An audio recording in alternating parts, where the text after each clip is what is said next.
بڑا آنن فانن میرا رشتہ طے ہوا تھا۔ لڑکے والوں کو شادی کی بہت جلدی تھی۔ میری والدہ بھی اتنا اچھا رشتہ ہاتھ سے جانے نہیں دینا چاہتی تھیں۔ انہوں نے بھی فوراً سے شادی کے لیے ہاں کر دی۔ پھر میرا منگیتر بھی گاؤں کے رہنے والا تھا۔ کہنے لگا شادی کے فوراً بعد بیوی کو گاؤں لے جاؤں گا۔ حالانکہ میں اس رشتے کے لیے بالکل بھی راضی نہ تھی، کیونکہ مجھے شہر میں زندگی گزارنے کی عادت تھی اور گاؤں کا ماحول شہر سے یکسر مختلف ہوتا ہے۔ لیکن میری والدہ کہنے لگیں کہ وہ بے شک گاؤں میں رہتے ہیں لیکن غریب ہرگز نہیں ہیں، کئی 100 مربوں کے مالک ہیں، گھر بھی کسی بنگلے حویلی سے کم نہیں ہے، اسی لیے تم خوش رہو گی۔ مجھے کچھ بھی سوچنے سمجھنے کا وقت ہی نہیں ملا تھا۔ میری ہونے والی ساس اور نندوں کے حلیے بھی گاؤں کی کسی جاگیردارنیوں جیسے تھے۔ سونے کے زیورات سے وہ لدی پڑی تھیں، اسی لیے مجھے لگا کہ وہ لوگ اگر اتنے ہی امیر ہیں تو بارات پر بھی لوگ بہت زیادہ آئیں گے۔ لیکن میری بارات پر بمشکل 15 سے 20 لوگ آئے تھے۔ میری والدہ اس لیے بھی خوش تھیں کہ انہوں نے جہیز کے نام پر کوئی چیز نہیں مانگی تھی۔ میں رخصت ہو کر وارث شاہ کے گھر پر آ چکی تھی، جو کسی بنگلے سے کم نہ تھا۔ کیونکہ وہ گاؤں کا رہنے والا تھا، اس کے شان اور ٹھاٹ باٹ بھی زمینداروں جیسے تھے۔ دیکھنے میں بھی خوبرو نوجوان تھا، اچھی شکل و صورت کا مالک بھی تھا۔ میری منہ دکھائی پر اس نے مجھے سونے کا سیٹ دیا تھا۔ اسے دیکھ کر میری آنکھیں چمک اٹھی تھیں۔ مجھے لگا کہ اب وہ مجھ سے پیار محبت کی باتیں کرے گا، میرے حسن پر قصیدے پڑھے گا، لیکن ایسا کچھ نہیں ہوا۔ میری تو یہ دیرینہ خواہش تھی کہ وہ یہ سونے کا سیٹ اپنے ہاتھوں سے مجھے پہنائے گا، لیکن مجھے حیرت اس وقت ہوئی کہ اس نے مجھے چھوا تک نہیں تھا۔ بس میرے پاس بیٹھا، سونے کے سیٹ کا خوبصورت مخملی ڈبہ میرے ہاتھ میں تھمایا، کہنے لگا یہ تمہاری رونمائی کا تحفہ ہے۔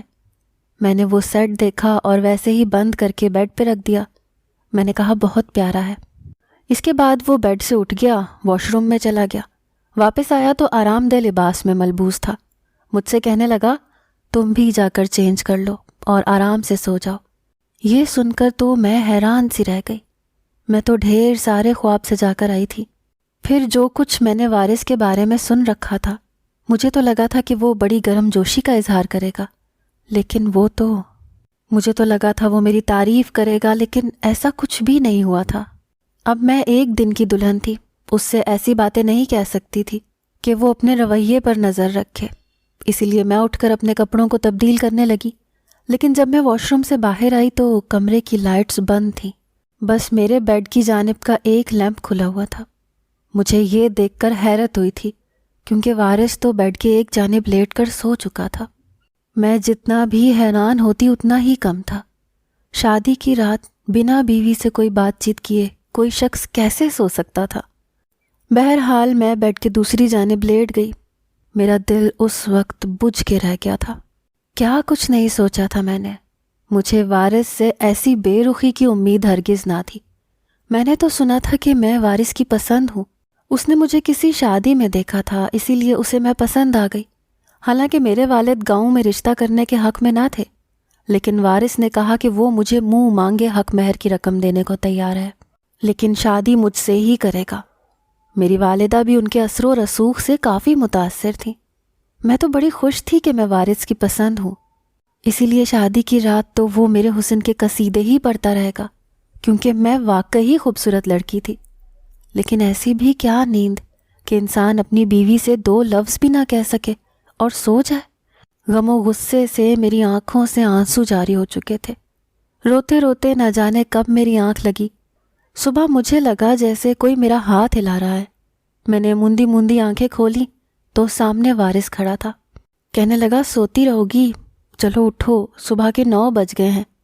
یہ سن کر میں فوراً سے اٹھ کے بیٹھ گئی۔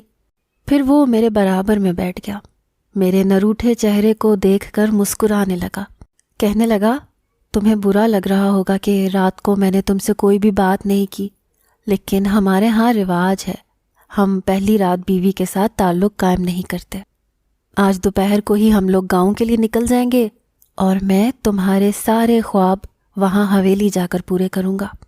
وارث کی بات سن کر میرے دل میں آنے والے ہر خدشے ختم ہو چکے تھے۔ دوپہر کو میں اپنے سسرال والوں کے ساتھ گاڑی میں بیٹھ کر گاؤں کی طرف روانہ ہو گئی۔ کافی طویل سفر تھا۔ 5 گھنٹے بعد میں گاؤں پہنچی تھی۔ واقعی وارث کا گھر نہیں بلکہ کسی حویلی کی طرح خوبصورت سا محل تھا، جہاں کے ایک بڑے اور کشادہ خوبصورت کمرے میں مجھے بٹھایا گیا۔ بہت سی خواتین جو گاؤں میں رہتی تھیں، جب انہیں وارث کی شادی کا علم ہوا تو وہ مجھ سے ملنے کے لیے آ گئیں۔ گاؤں کی خواتین کو وڈیروں کی بیویاں دیکھنے کا بڑا شوق ہوتا ہے۔ پورا دن میرا اسی طرح مصروف رہا، لیکن جیسے ہی شام ہوئی تو مجھے یہ دیکھ کر حیرت ہوئی کہ وارث کے محل میں اس کی جتنی بھی رشتہ دار خواتین ہیں وہ واپس جانے لگیں، یہاں تک کہ اس کی ماں اور بہنیں بھی۔ میں نے کہا، وارث، آپ کی والدہ اور بہنیں کیوں یہاں سے جا رہی ہیں؟ وہ کہنے لگے، یہ بنگلہ صرف میری ملکیت ہے اور میری والدہ اور بہنیں بڑے بھائی کے پاس رہتی ہیں۔ آہستہ آہستہ سب لوگ جا چکے تھے، گھر میں صرف ملازمین تھے۔ ایک خوبصورت عروسی لباس مجھے وارث نے لا کر دیا، کہنے لگا، اسے پہن لو۔ میں نے خوشی خوشی وہ لباس پہن لیا اور تیار بھی ہو گئی۔ وارث کمرے میں موجود نہیں تھا۔ میں تیار ہو کر بیڈ پر بیٹھ گئی، لیکن مجھے نہیں پتا تھا کہ میرا انتظار طویل تر ہوتا چلا جائے گا۔ میں رات 10 بجے کی دلہن بن کر بیٹھی تھی۔ رات کے 12 بجے وارث کمرے میں آیا، مجھ سے کہنے لگا، اٹھو، تمہیں تمہارے کمرے تک چھوڑ رہا ہوں۔ یہ سن کر مجھے حیرت ہوئی۔ میں نے کہا، میرا کمرہ؟ وارث، کیا یہ میرا کمرہ نہیں ہے؟ میری بات پر وہ مسکرانے لگا، کہنے لگا، نہیں، یہ تمہارا کمرہ نہیں ہے، آؤ تمہیں تمہارے کمرے میں لے جاؤں۔ میں حیران ہوئی کیونکہ میں صبح سے اسی کمرے میں تھی اور مجھے پتا تھا کہ یہی وارث کا کمرہ ہے۔ پھر مجھے لگا کہ شاید وارث نے میرے لیے کوئی اور کمرہ سجایا ہوگا جسے پھولوں سے مزین کیا ہوگا۔ میرے دل میں دبے دبے سے جذبات ابھرنے لگے۔ میں بے حد خوش تھی۔ وارث کی ہمراہی میں ہی میں کمرے سے باہر نکلی۔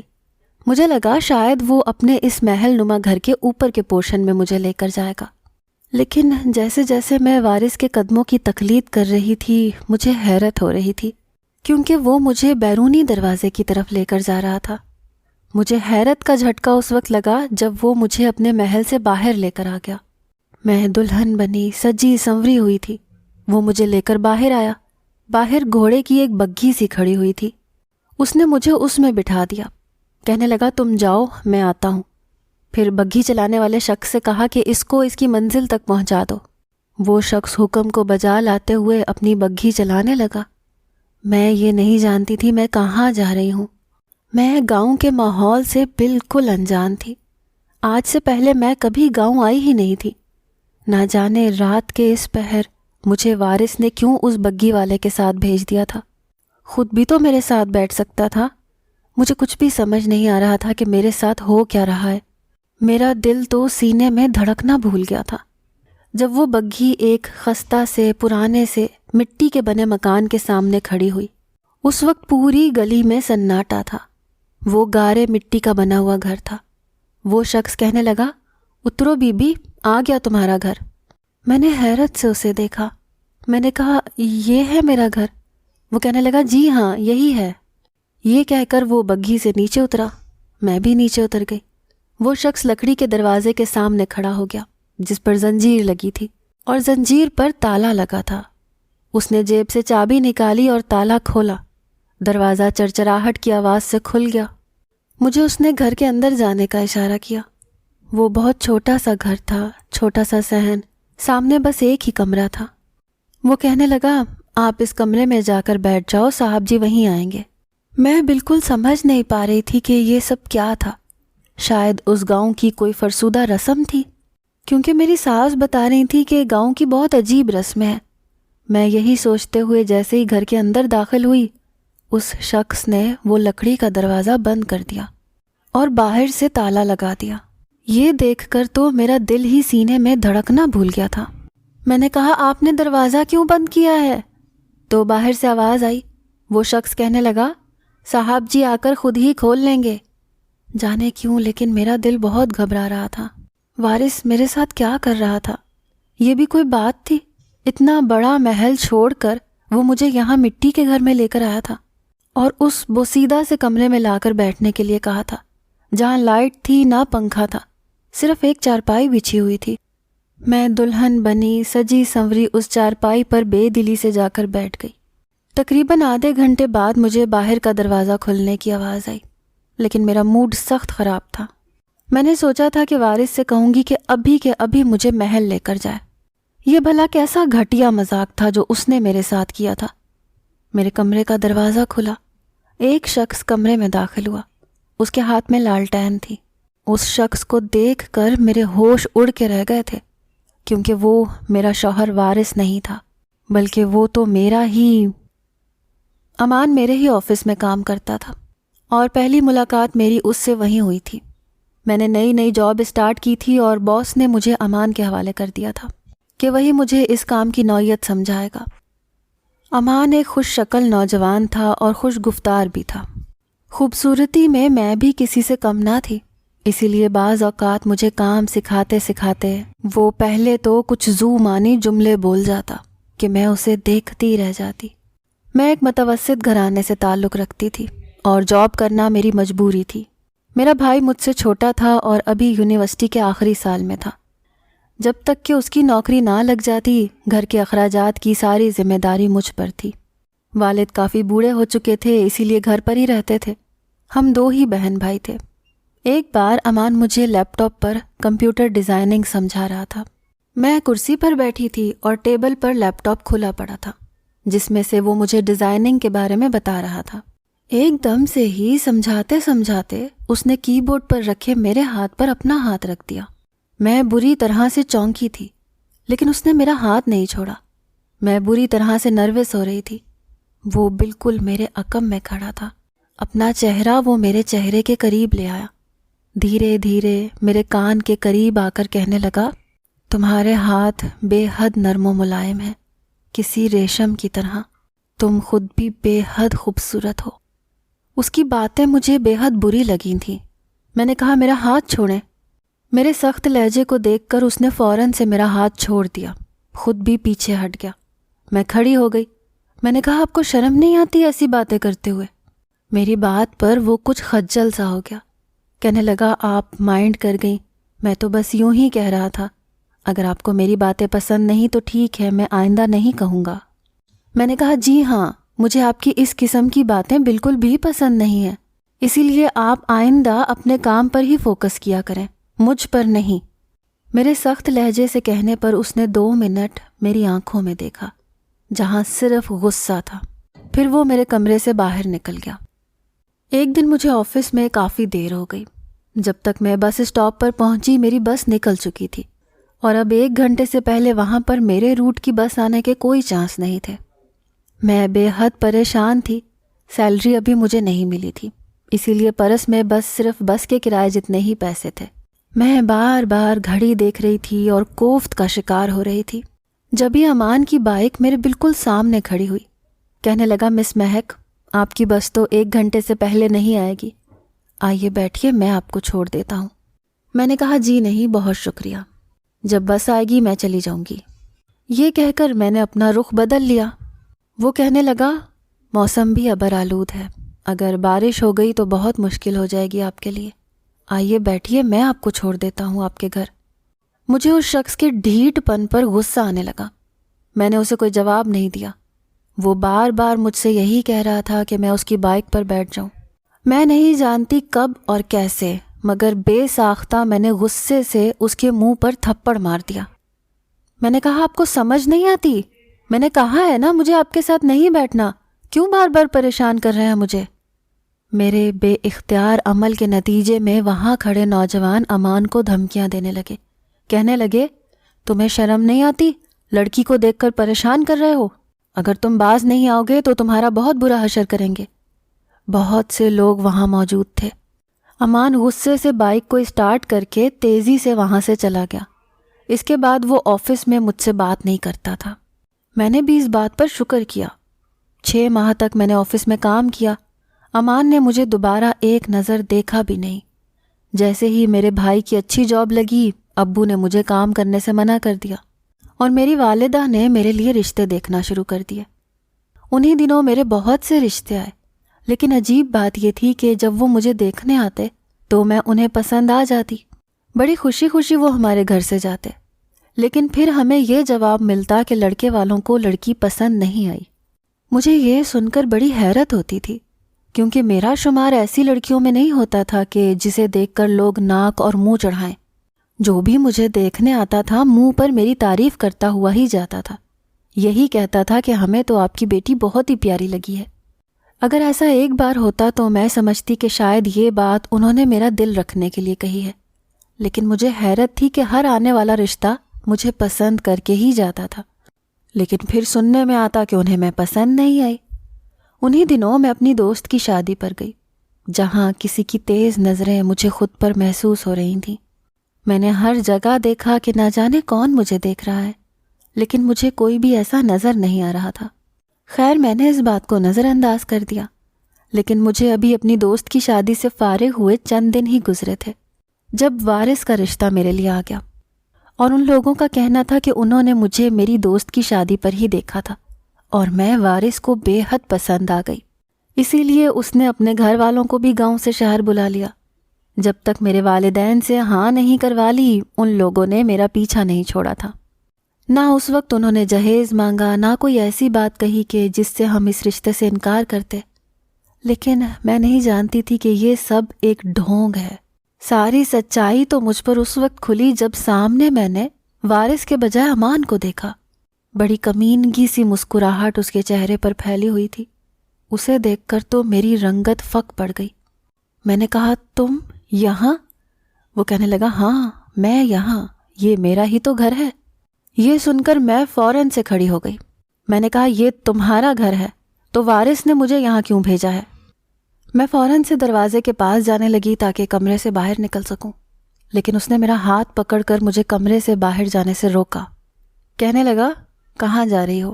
میری اجازت کے بغیر تم کہیں نہیں جا سکتی۔ میں نے کہا، میرا ہاتھ چھوڑو امان، مجھے وارث کے پاس واپس جانا ہے، اپنے شوہر کے پاس۔ میری بات سن کر وہ ہنسنے لگا، کہنے لگا، بھول جاؤ اسے، اس نے تم سے شادی میرے کہنے پر کی تھی۔ مجھے امان کی بات سن کر بہت حیرت ہوئی۔ میں نے کہا، تمہارے کہنے پر وہ مجھ سے شادی کیوں کرے گا؟ اس نے تو مجھے میری دوست کی شادی پر دیکھا تھا، میں اسے بہت پسند آ گئی تھی، اسی لیے اس نے رشتہ بھیجا تھا۔ وہ میری بات پر ہنسنے لگا، کہنے لگا، یہ سارا کھیل میں نے رچایا تھا۔ وارث میرا دوست تھا، بہت بڑا زمیندار۔ تم کیا سمجھتی ہو؟ اتنا دولت مند شخص جس کے کئی 100 مربع زمین ہو، شہر میں بنگلہ ہو، گاؤں میں بڑی سی حویلی ہو، وہ تم جیسی لڑکی سے شادی کرے گا جس کی حیثیت اس کے گھر میں کام والی ملازمہ سے زیادہ نہیں؟ جانتی ہو، جس گھر میں تم رہتی ہو ایسے گھروں میں تو وارث کے ملازمین رہتے ہیں۔ اس کے پاس اتنی دولت ہے کہ اسے خود بھی اندازہ نہیں کہ وہ کتنے اربوں کروڑوں کا مالک ہے، اور ویسے بھی وہ شادی شدہ ہے۔ اس کی بیوی شہر کے بنگلے میں رہتی ہے اور وہ بھی اتنی ہی امیر ہے۔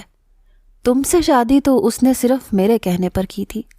میں امان کی بات سن کر حیران رہ گئی۔ مجھے ابھی بھی امان کی بات سمجھ میں نہیں آئی۔ میں نے کہا، وہ تمہارے کہنے پر مجھ سے شادی کیوں کرے گا؟ میری بات سن کر وہ ہنسنے لگا، کہنے لگا، یاد ہے وہ تھپڑ جو تم نے سب کے سامنے میرے منہ پر مارا تھا؟ امان کی بات سن کر میں گھبرا کر کئی قدم پیچھے ہٹ گئی۔ اب میں سب کچھ سمجھ گئی تھی کہ امان نے میرے ساتھ یہ کھیل کیوں کھیلا، مجھ سے اس تھپڑ کا بدلہ لینے کے لیے۔ کہنے لگا، خود کو بہت شریف زادی سمجھتی تھی نا تم؟ مجھے پتا تھا کہ اگر میں نے بدلہ لینے کے لیے اپنا رشتہ تمہارے لیے بھیجا تو تم صاف انکار کر دو گی، اور تمہارے اس تھپڑ نے میرا سکھ چین چھین کے رکھ لیا تھا۔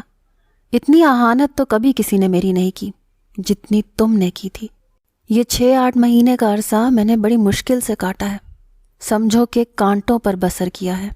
وارث سے میری اچھی خاصی دوستی تھی، اسی لیے جب میں نے وارث سے یہ بات کی تو وہ میری مدد کرنے کے لیے تیار ہو گیا۔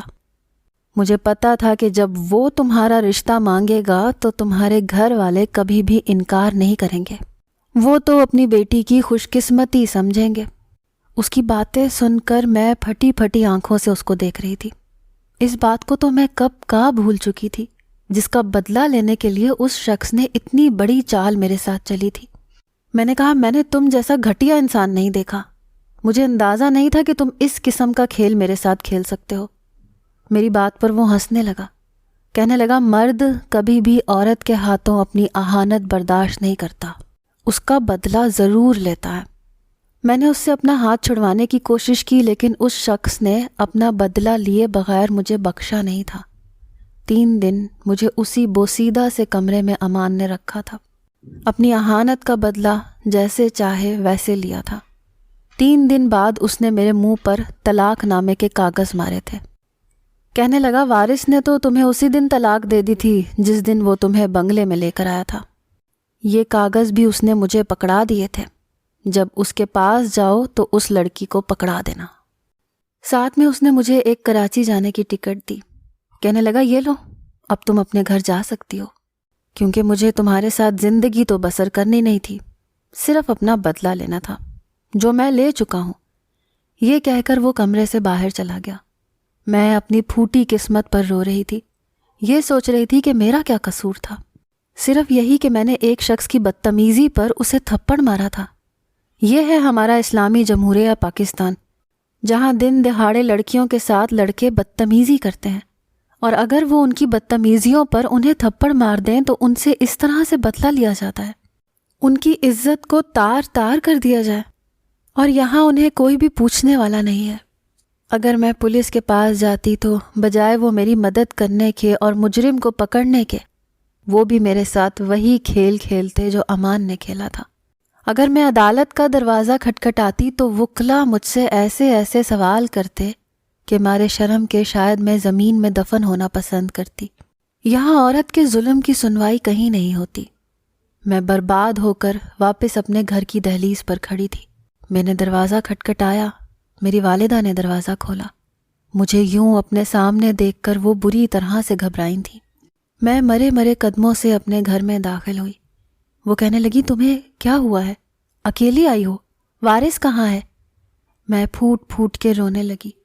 میں نے کہا، اماں، میں نے کہا تھا نا اپنے ہم پلہ میں شادی کر دے میری، لیکن آپ کو لگا کہ ایسے امیر کبیر کا رشتہ میرے لیے آنا میری خوش قسمتی کی علامت ہے۔ ایسا نہیں ہوتا ہے اماں، یہ خوابوں کی دنیا نہیں ہے۔ میں نے ہاتھ میں پکڑا طلاق نامہ ان کے ہاتھ میں رکھ دیا۔ میری والدہ تو یہ دیکھ کر وہیں دل پکڑ کر بیٹھ گئی۔ میں نے کہا، یہ امیروں کے شوق ہوتے ہیں اماں، انہیں غریب لڑکی پسند آ جائے تو دل بہلانے کے لیے ایسے ہی کھیل کھیلتے ہیں، ان کو ہراساں کرتے ہیں، اور اگر لڑکی منہ توڑ جواب دے دے تو اس کا حشر ایسا ہوتا ہے جیسا میرا ہوا ہے۔ میں اپنی قسمت پر اور اس اندھے قانون پر پھوٹ پھوٹ کر رو رہی تھی، جہاں ظالم دن دہاڑے دندناتے پھرتے ہیں اور مظلوموں کی پکار سننے والا کوئی نہیں سوائے میرے رب کے۔ اس کی لاٹھی بے آواز ہے، اور مجھے اب اسی سے امیدیں وابستہ ہیں کہ کبھی نہ کبھی وہ ضرور میری سنے گا، اور میرا بدلہ وہ ان لوگوں سے لے گا۔